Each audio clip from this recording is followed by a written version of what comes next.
If you were sitting across from a patient and they asked you why they should choose umbilical cord tissue over their own fat cells, could you answer that question in a professional manner with clinical precision? Not a general answer, not a rehearsed talking point, a precise evidence-based clinical explanation that is going to hold up to any skeptical follow-up questions. If the honest answer is that you are not entirely sure, you are not alone, and this video will be well worth your time. There is a real debate happening in regenerative medicine offices right now about which mesenchymal stem cell source produces better outcomes, umbilical cord, adipose, or bone marrow. Obviously, every supplier is going to have their own opinion. Not all of them are disinterested. In this video, we're going to work through the comparison the way it should be done, which is with science, with intellectual honesty, and with the specific language you can use in your next consultation. Hi, I'm Dr. Roy Picard with Select Regen Solutions. After 36 years in practice, I made the decision in 2017 to integrate regenerative medicine into my office, where my team and I began offering umbilical cord stem cell products and other regenerative medicine services to our patients. Since then, I've worked directly with MDs, chiropractors, and nurse practitioners across the country to help them build and optimize their regenerative medicine offices, from clinical education and umbilical cord stem cell product selection to patient communication and practice growth. This is episode 2 of our clinical science series. Episode 1 covered the umbilical cord mesenchymal stem cell foundational biology, what mesenchymal stem cells are, how they are defined, why the paracrine mechanism is the dominant therapeutic framework, and what your allograft stem cell product supplier must be able to document. If you've not seen that video, I strongly recommend watching it first. Everything in this episode builds on that foundation. Now, if you're not subscribed yet, do that now. This series is built specifically for regenerative medicine practitioners who want to, let's say, practice with clinical confidence and communicate with credibility.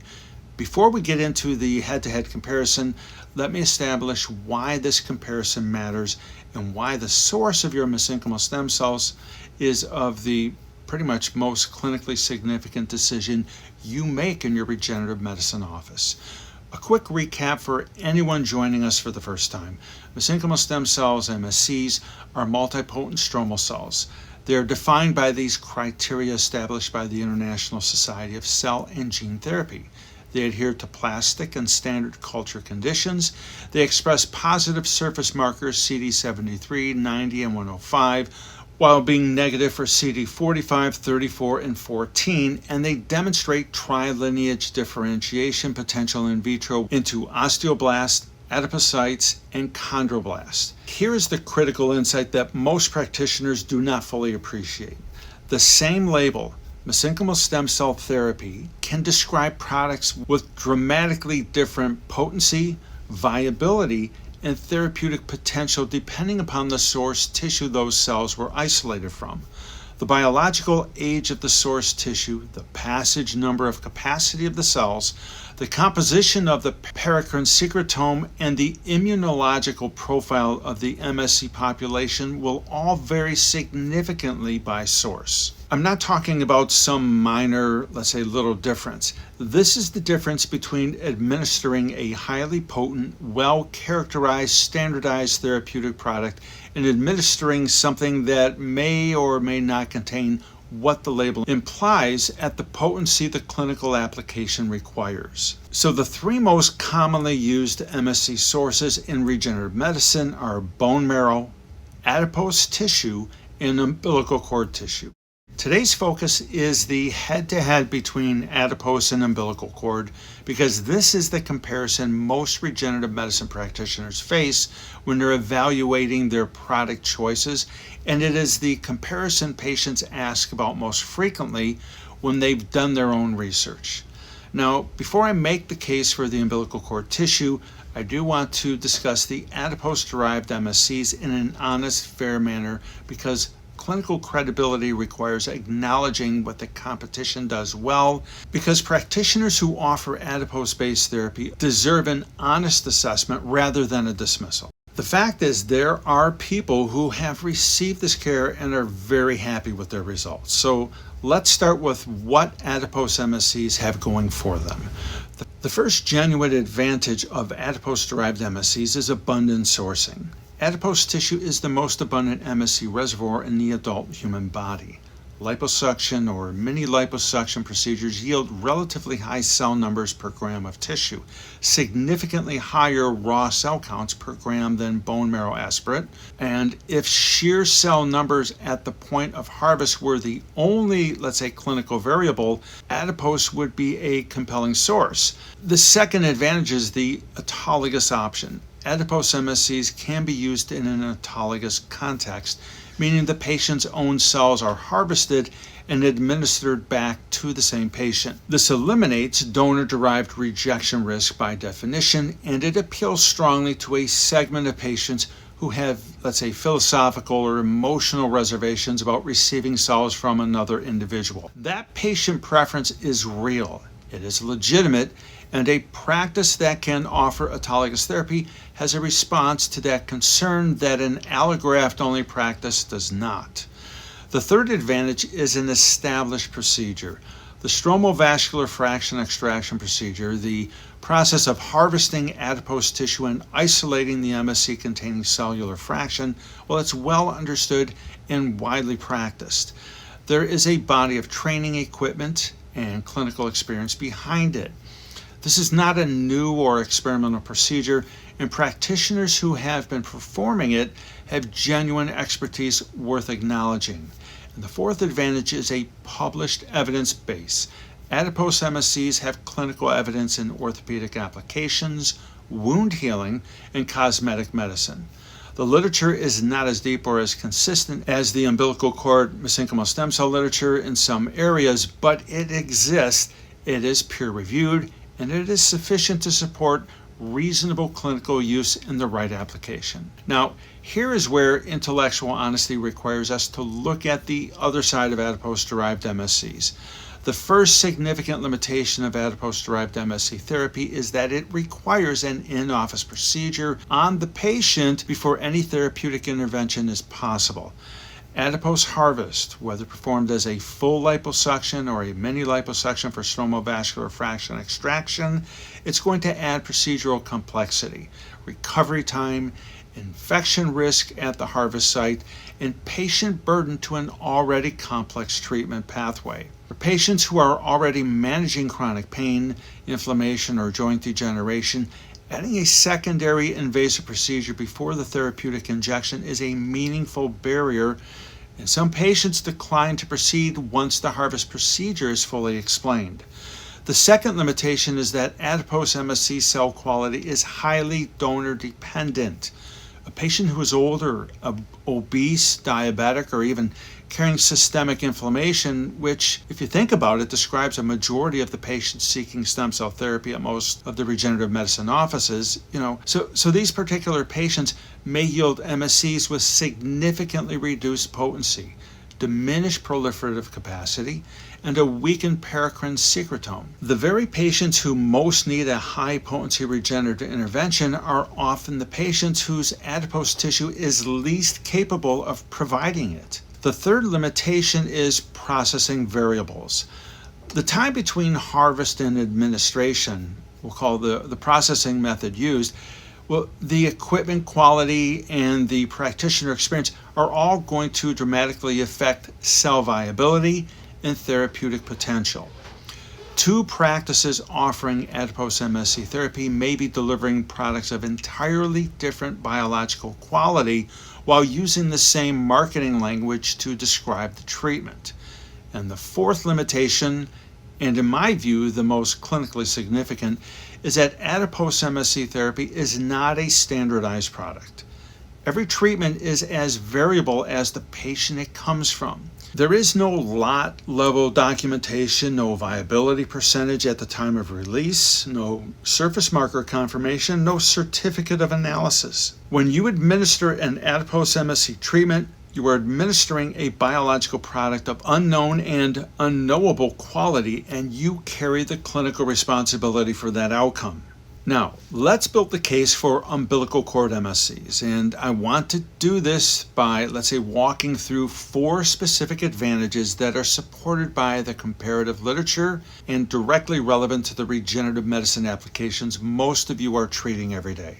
The first advantage is biological age and cellular youth, and this is the most fundamental and most compelling difference between UC MSCs and any adult-derived MSC source, including adipose. Umbilical cord mesenchymal stem cells are derived from neonatal tissue, the youngest available MSC source used in clinical practice. And biological age is not a superficial distinction. It is a measurable, clinically significant difference across multiple cellular parameters. Telomere length.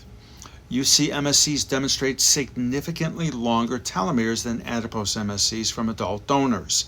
Telomere length is a direct indicator of cellular replicative capacity and longevity. Longer telomeres mean more cell divisions, greater expansion potential, and a longer functional viability window.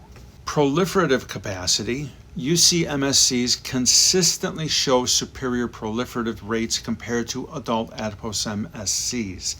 They can be expanded through more passages without losing viability or surface marker expression, which matters for both product manufacturing and clinical potency. Resistance to senescence. As a donor ages, adipose MSCs show increased expression of senescence markers, including P21 and P16, along with reduced proliferative capacity and diminished secretome output. Senescent cells do not simply stop contributing to the repair environment.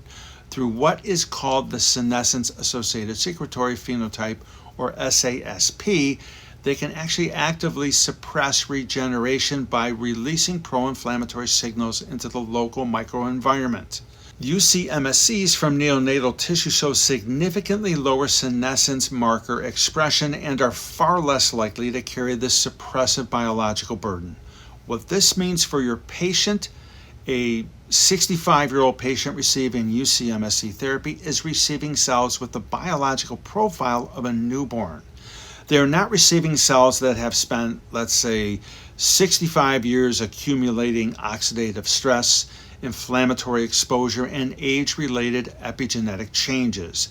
That is not a minor distinction. It is one of the most powerful patient communication points in regenerative medicine, and it is clinically accurate. Here's how to say it in a consultation.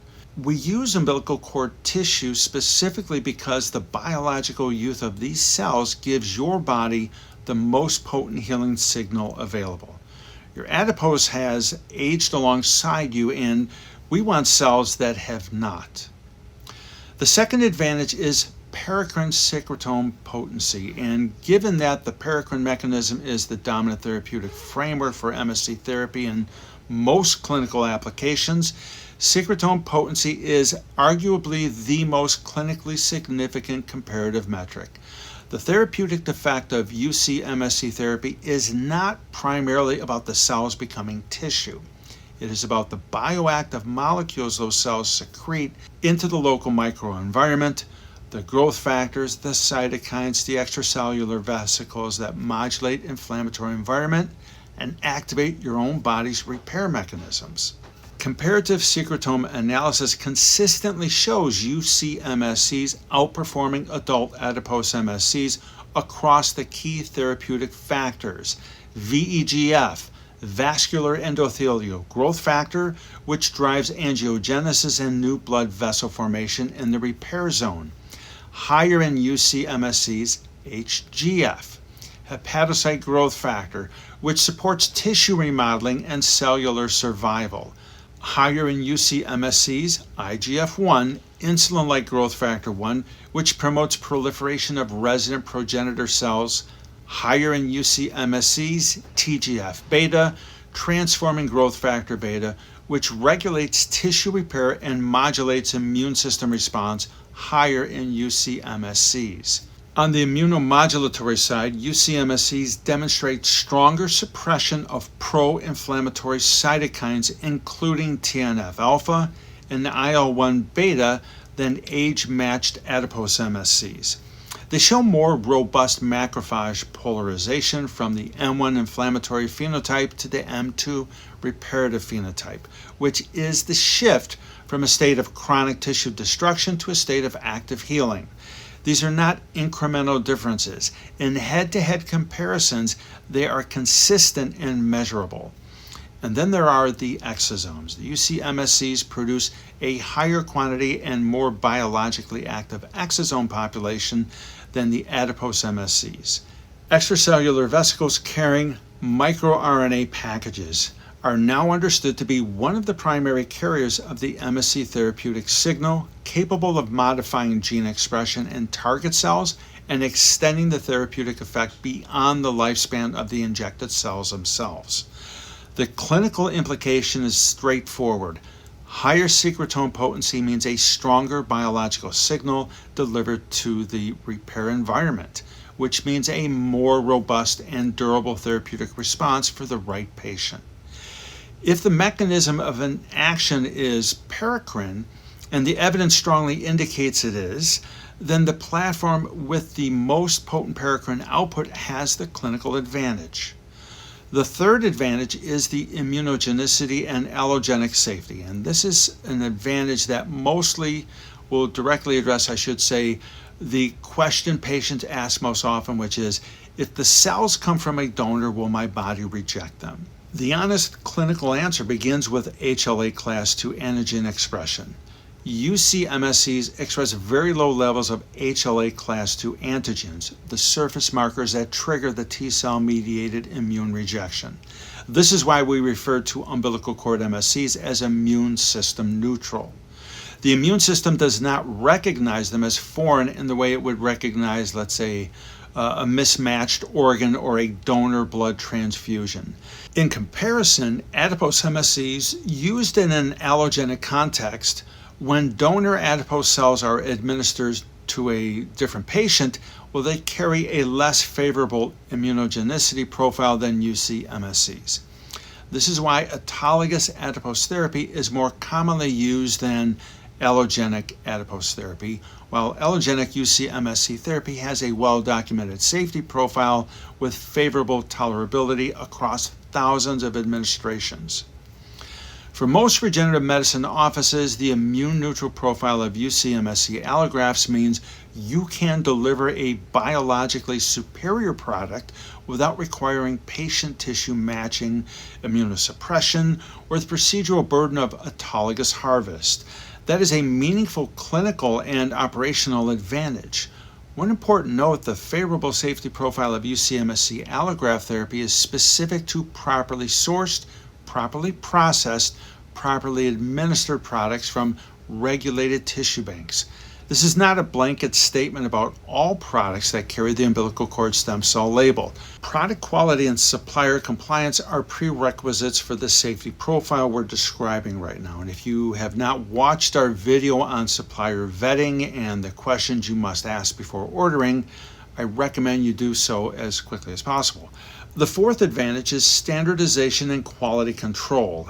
And I want to spend a moment here on this because it's really the advantage that gets the least attention in clinical discussions, but may have the most direct impact on consistent patient outcomes. Adipose MSC therapy is inherently variable. Every patient is a different donor, different age, different health status, different metabolic environment, different medication burden. The cells you harvest from one patient have a completely different biological profile than the cells you harvest from the next patient. And there is no way to document, to verify, or to guarantee the quality of what you administer because there is no lot level characterization before the product is injected. UC MSC allograft products from AATB or accredited FDA regulated tissue banks are manufactured under CGMP, Current Good Manufacturing Practice, and GTP, Good Tissue Practice Processing Standards.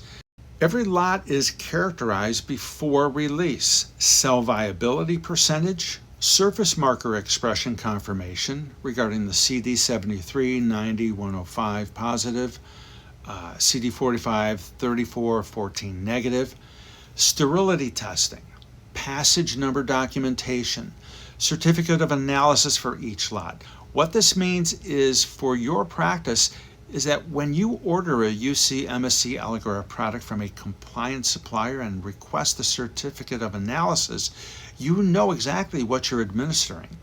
You can document in the patient record. You can defend this clinical decision if it is ever questioned. You can set patient expectations based on a product with a known characteristic, not a product of unknown biological quality. That is not just a quality control argument, that is a clinical protection argument. And for any practitioner who takes their professional responsibility seriously, it is one of the most important reasons to choose a regulated allograft product over an autologous processing model that really cannot provide the same documentation.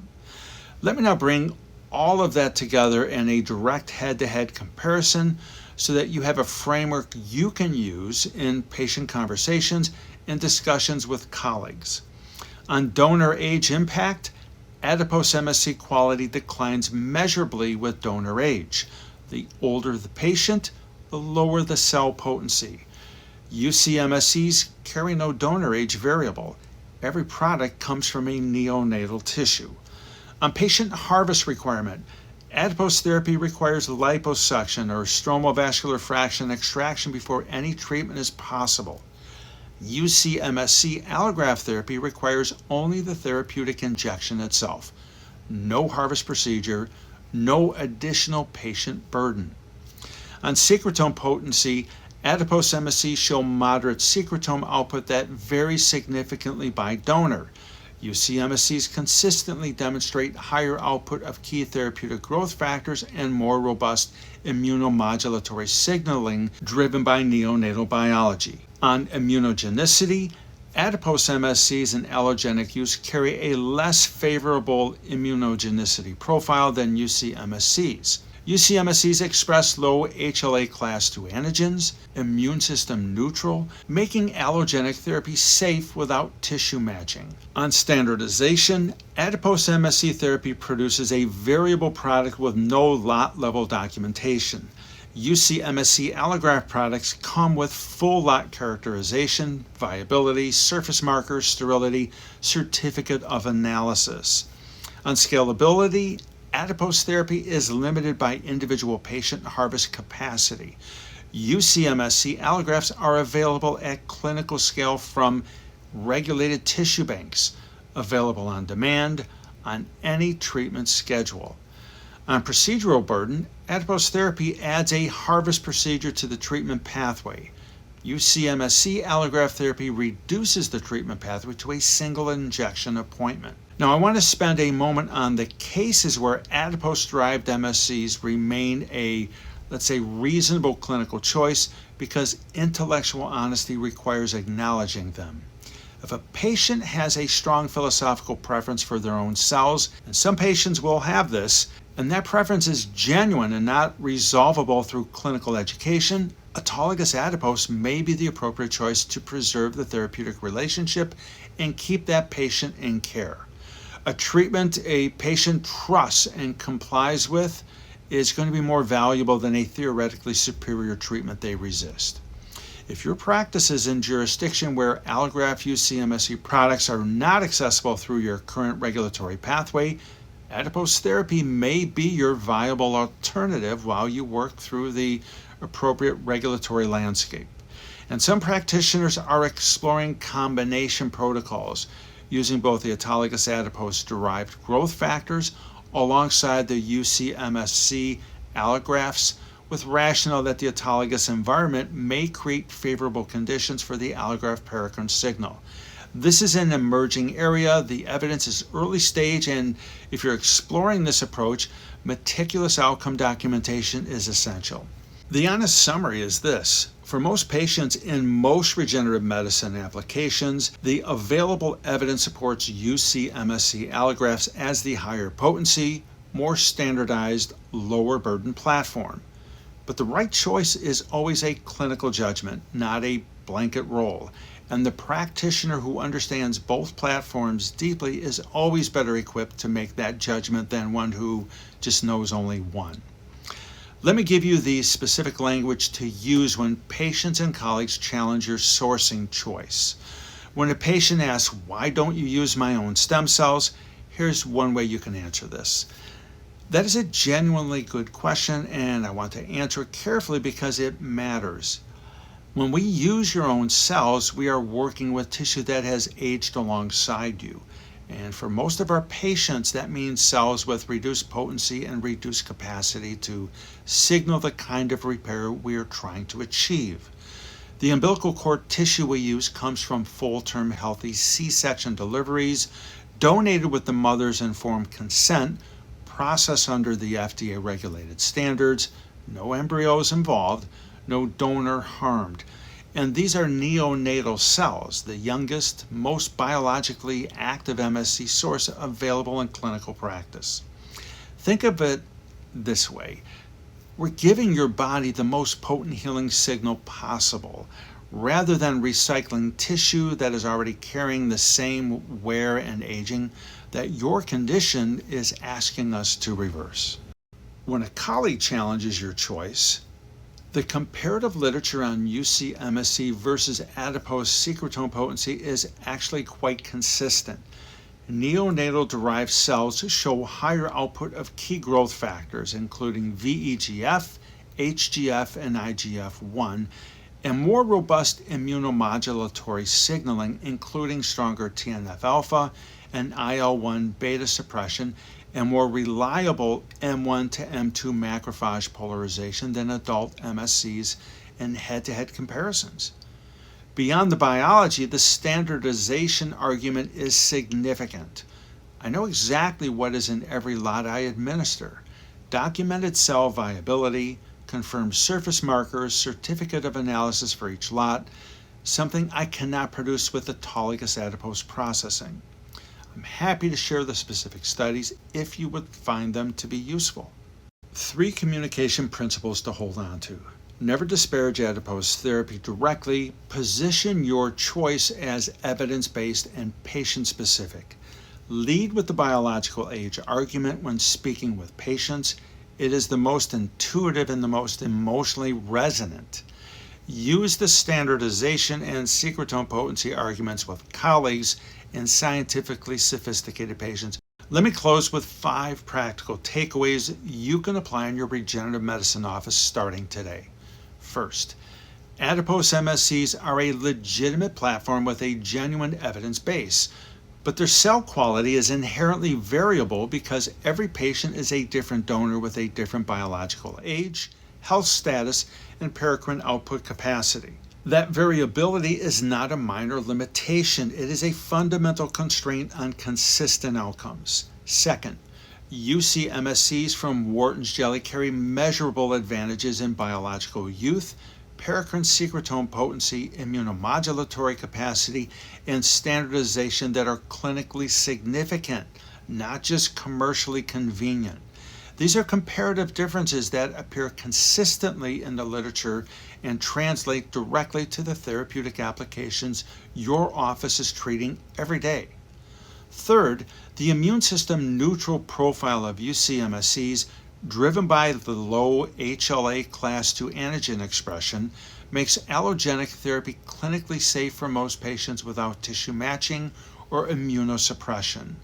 That safety profile is documented across thousands of administrations from properly sourced, properly processed, regulated allograft products. Fourth, standardization is a clinical argument, not just a quality control argument. Knowing exactly what you are administering, cell viability percentage, surface marker confirmation, passage number, certificate of analysis for each lot, this is what allows you to make defensible clinical decisions, set accurate patient expectations, and protect your practice if outcomes are ever questioned. Fifth, the right source choosing is always a clinical judgment based on the individual patient, the specific application, and the available evidence. For most patients and most regenerative medicine applications, the evidence supports UC MSC allografts as the higher potency, more standardized, lower burden platform. Practitioners who can explain why with clinical precision and without defensiveness will convert more consultations, retain more patients, and generate more referrals than those who cannot. That is your umbilical cord versus adipose clinical comparison.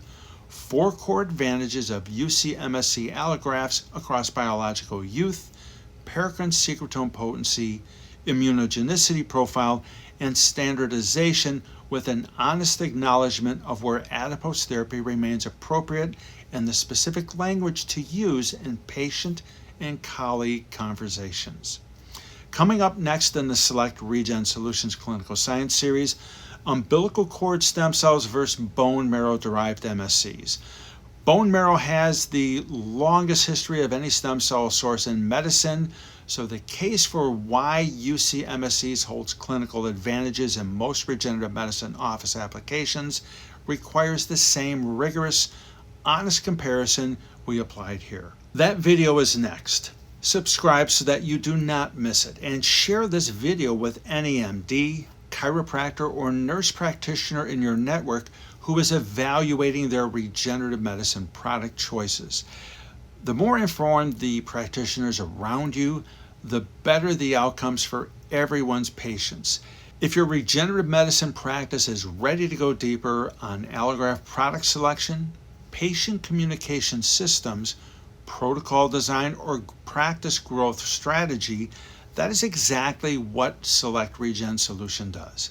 And for qualifying regenerative medicine offices, the initial consultation is complimentary. Call or text 586-524-8456. Email Roy Picard at selectregensolutions.com or visit www.selectregensolutions.com. I'm Dr. Roy Picard. Thanks for watching. See you in the next one.